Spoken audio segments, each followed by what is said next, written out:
Pasar Indonesia adalah pasar yang cukup unik, karena di pasar ini angka kubikasi mesin adalah segalanya.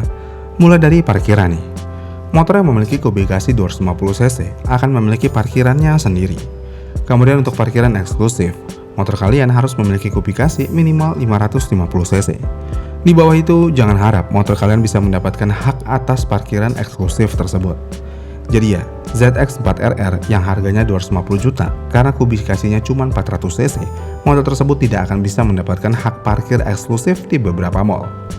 Menariknya lagi adalah, perihal kubikasi cc ini ternyata juga sudah mulai main ke segmen motor matic, yang mana banyak produsen yang udah mulai berlomba-lomba untuk membuat motor matic dengan kubikasi sebesar-besarnya.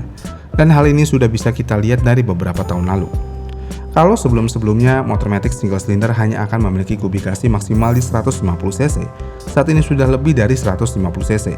Yang mana Yamaha sudah mengeluarkan motor matic dengan mesin 155 cc, dan Honda pun juga begitu, sudah mengeluarkan motor matic dengan mesin 156 cc, maksudnya 160 cc. Kenapa produsen melakukan hal tersebut? Jawabannya tentu aja untuk menarik konsumen Indonesia yang tergila-gila dengan angka kubikasi di mesinnya. Dan ternyata hal tersebut cukup berhasil di pasar Indonesia.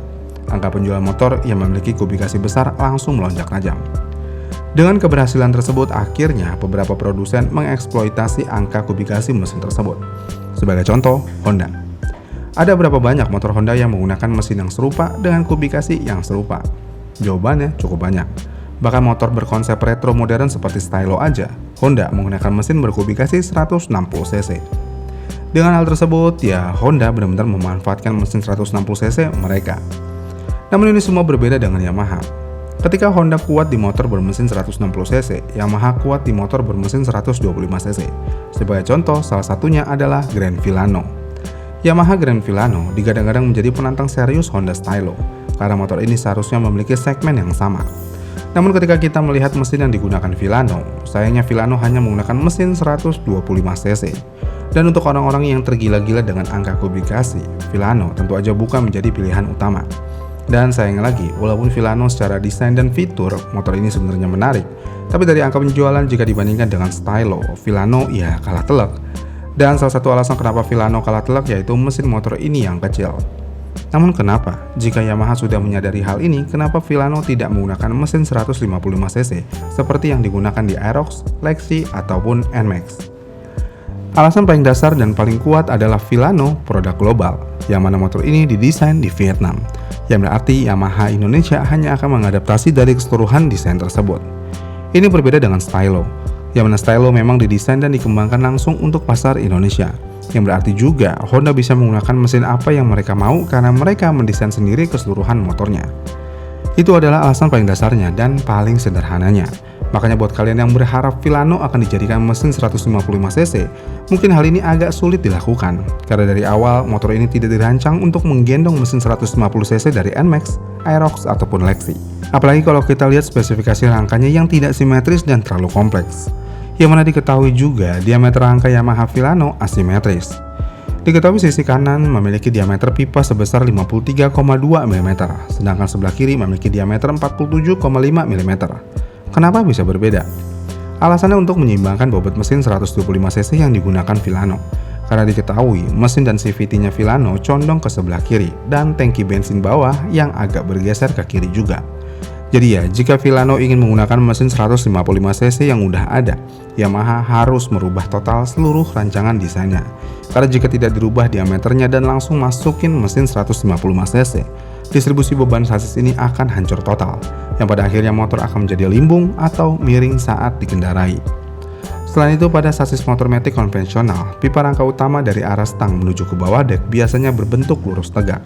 Namun sasis Grand Filano memiliki dimensi tekukan yang berbelok menghindari area tengah. Dan karena sasisnya sudah ditekuk, berarti lebar bentangan sasis tengah menjadi sangat sempit. Dan mesin 155 cc VVA memerlukan ruang sasis tengah yang cukup besar dan lurus agar engine hanger bisa bergerak bebas tanpa mentok ke sasis utama. Belum lagi ngomongin pendinginan. Diketahui mesin 155 cc VVA membutuhkan radiator pendinginan cairan.